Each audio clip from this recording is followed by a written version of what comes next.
सोमवाराच्या दिवशी महादेवाच्या दारात जा, जो पहिला दिसेल तो नवरा कर.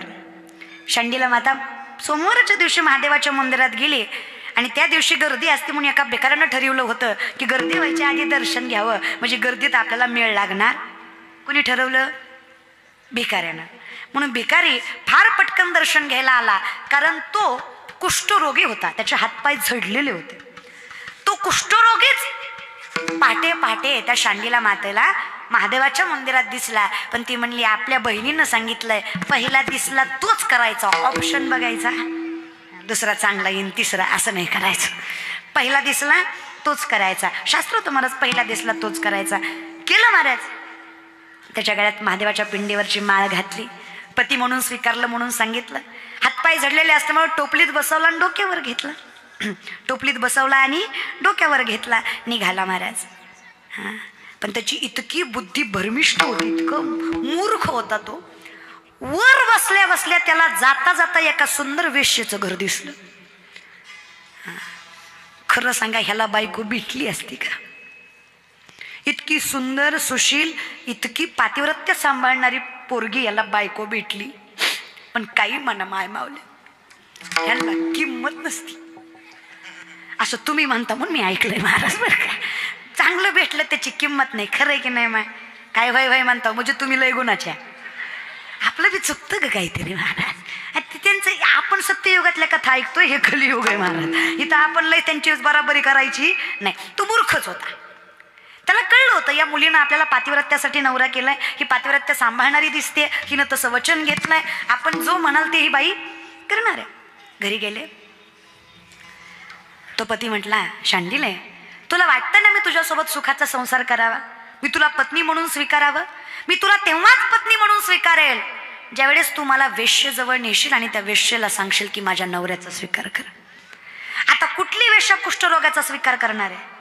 कुष्ठरोगी होता तो, स्पर्शाने पसरतो. मग तिला माहित होतं ही वेश्या आपल्या नवऱ्याचा स्वीकार नाही करणार आहे.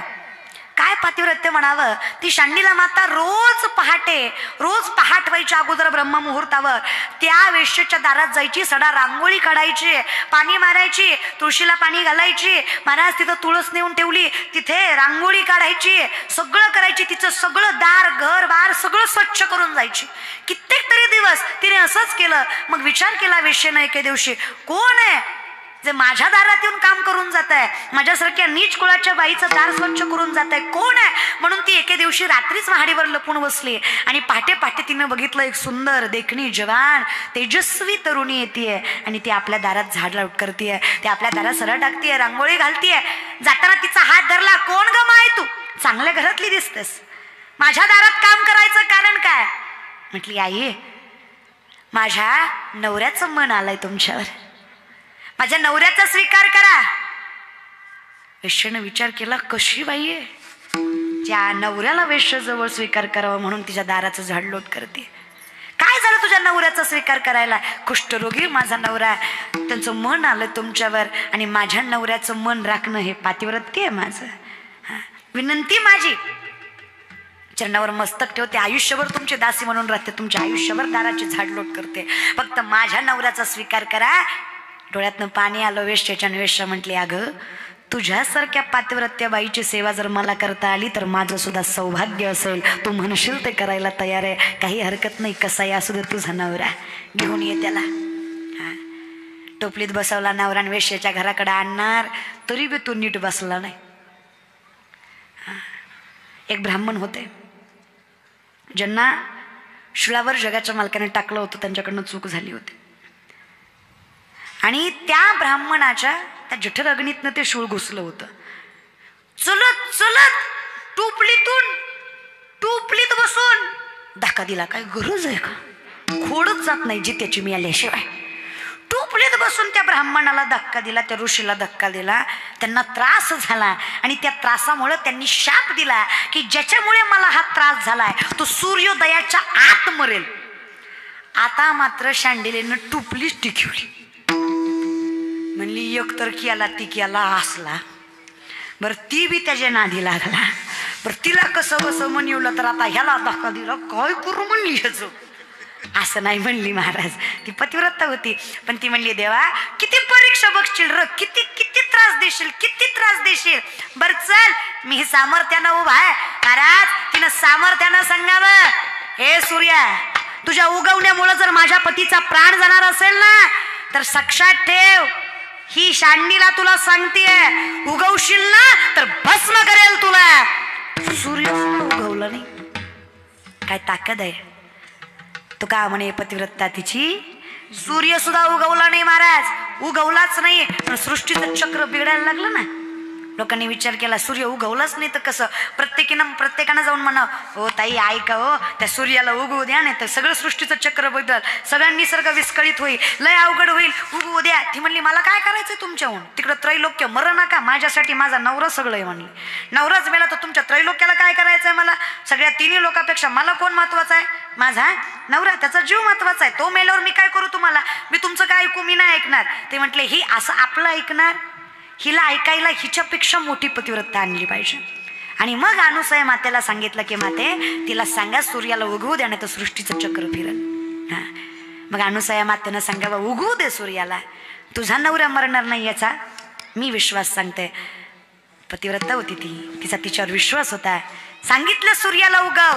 जेव्हा शांडिरेनं सूर्याला उगवायची परवानगी दिली तेव्हा सूर्य उगवला. हे ताकद आहे कसरीमध्ये महाराज. मग अनुसया मातेनं कमंडलू मधलं साधं पाणी घ्यावं आणि तिच्या नवऱ्याच्या अंगावर मारावं. नवरा तर जिवंत झालाच, पण त्याचा कुष्ठरोगही नष्ट झाला. इतक्या पतिव्रता अनुसया माता होत्या. हा, ही सृष्टीचं चक्र. 4 गोष्टी. प्रथम, ज्या काही 2-4 बायका पतिव्रता राहिल्यात त्यांच्यामुळं थोडाफार पाऊस पडतो. जे काही ब्राह्मण नित्य धर्मानं आपला धर्म पाळतात त्यांच्यामुळं पाऊस पडतो. जे काही योगी लोक तपश्चर्या करतात त्यांच्यामुळं पाऊस पडतो.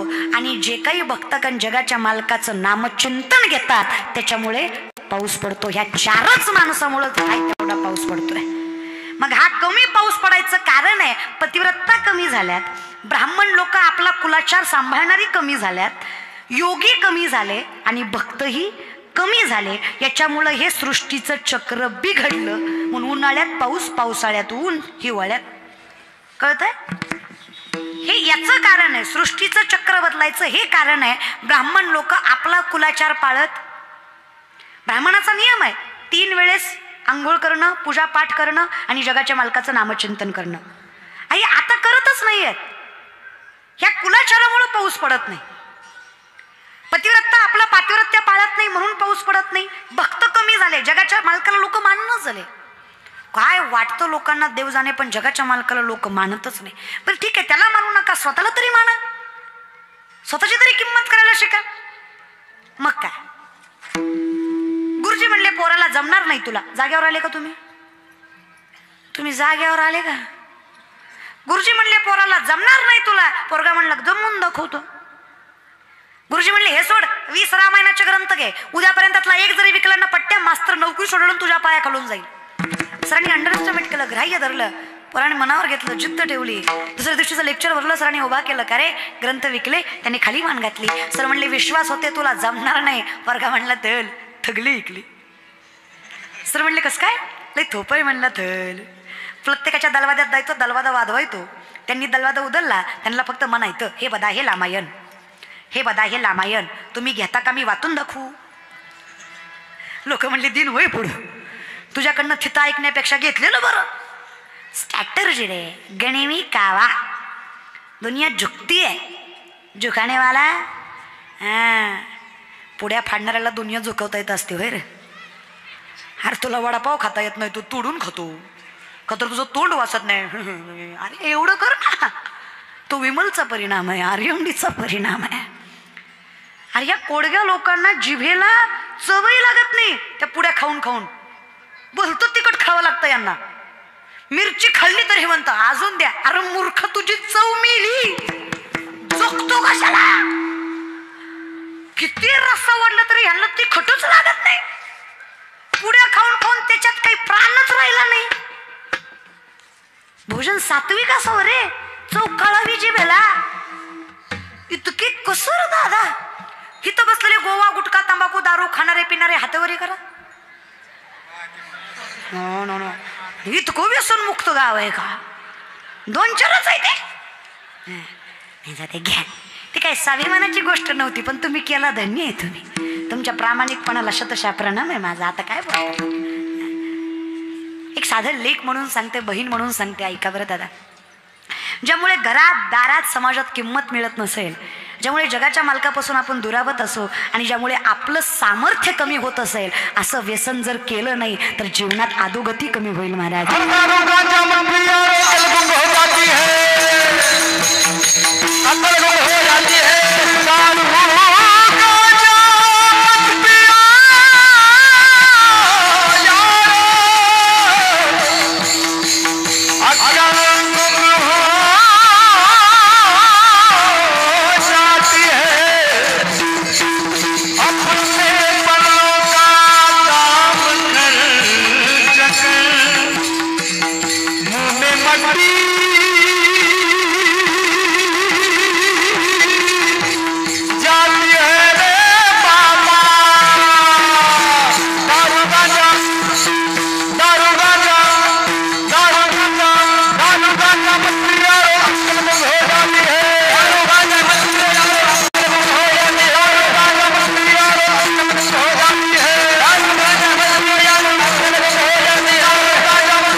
नशा करायला अरे व्यसन कशाला लागतंय? तुम्हाला नशाच करून घ्यायची ना. आमच्या महाराज लोकांची नुसती भजनं ऐका तरी तुम्हाला नशा होणार आहे महाराज. तुम्हाला त्याच्यासाठी व्यसन खायची प्यायची गरजच नाही रे. हा, भजनं ऐकायचं कधीतरी आयुष्य देऊन त्याची पण आवड निर्माण झाली पाहिजे. विनंती त्यासाठी करत पाहिजे. मामी म्हटलं देवा नाही जमलं मला तुझ्याकडे यायला तर काय करावं, माझ्या वाटेवर ये. इकडे पंढरपूर आहे ना, इकडे इकडे पंढरपूर आहे ना. मी पंढरीकडे तोंड केलं 3 पावलं चालले. स्वामी 3च पावलं. मी पांडुरंगाकडे तोंड करून 3 पावलं चालते. इतकं प्रेम आहे माझ्या विठ्ठलाचं. माझा पांडुरंग माझ्याकडे 47 पावलं चालतो. इतकी ताकद पंढरीच्या वाटेत आहे. मी त्याच्याकडे पोचायच्या आधी तो माझ्याकडे पोचलेला असतो. द्वारकेचा राणा मी असूनही संसारीच, पण तरी तो माझ्या घरी येतो. त्याचं कारण आहे मी इच्छा व्यक्त केली चालायची. मी 4 पावलं चालते, मी 3 पावलं चालते, मी 2 पावलं चालते. जगाचा मालक 4 पटी 5-6 पटी जास्त माझ्याकडेच प्रेम आहे रे त्याचं. आपलं भगवंतावर प्रेम आहे, काहीच नवल नाही आहे. तो आपल्याला आपलंसं करतोय. आपल्या संसाठी करूनही केला त्याने मला आपलं केलं. देव पहावया गेलो तेथे देवाची होणी ठेलो. म्हणजे क्षणभराची ताकद लक्षात घ्या ना. आणि खूप ताकद आहे रे. पण माणसांचं काय झालं महाराज माहित आहे का, माझी कधी कधी नवल वाटतं मला. कितीतरी विचार करा ना, बंगला आहे, गाडी आहे, सगळं आहे, तरी पण एखाद्या श्रीमंत माणसाला विचारलं जातं सगळं आहे तुमच्याकडं, तर म्हणतात ताई सगळं आहे पण समाधानच नाही. सगळं असूनही त्याचा उपभोग मिळत नाही. काय दुर्दैव आहे. संतांकडे काहीच नाही तरी काहीच वाटत नाही. काय सुदैव आहे. बरे झाले देवा निघाले दिवाळे परी या दुष्काळे. कारण त्यांच्याकडे आत्मिक समाधान आहे, सॅटिस्फॅक्शन इमोशनली येतं.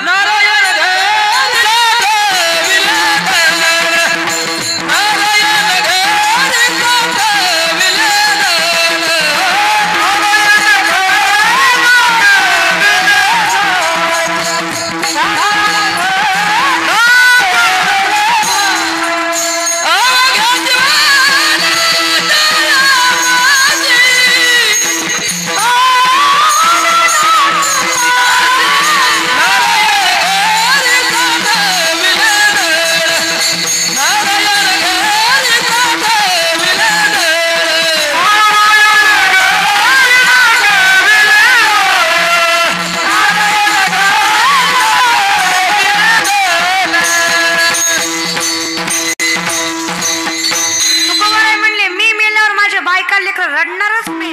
कोण रडल? रडती माया मोह रात्रंदिस, रडती माया मोह रात्रंदिस. हा, कारण माझं धन त्याच्यापाशी साठवलेलं आहे. आपल्याकडे धनाची व्याख्याच आहे, परमार्थ हे महाधन जोडी देवाचे चरण. मग मी त्याच्यापाशी जाणं हेच माझं कर्तव्य आहे.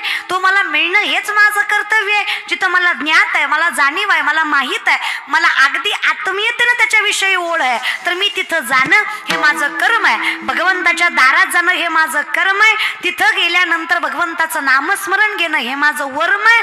आसोनी संसारी हा माझ्या कर्माचा भाग आहे. कारण इथं माणूस कर्माने बांधलेला आदर्श म्हणून संततानी कर्मानुबंधिनी मनुष्य लोके. मग आम्ही विचार केला, जर इथं थांबणं माझं कर्म आहे, मग याच्यातून तरण्यासाठी हरिमुखे म्हणा हे माझं वर्म आहे. आणि हे कर्म आणि वर्माची सांगड मी घातली की द्वारकेचा राणा पांडवा घरी हे माझं फळ आहे.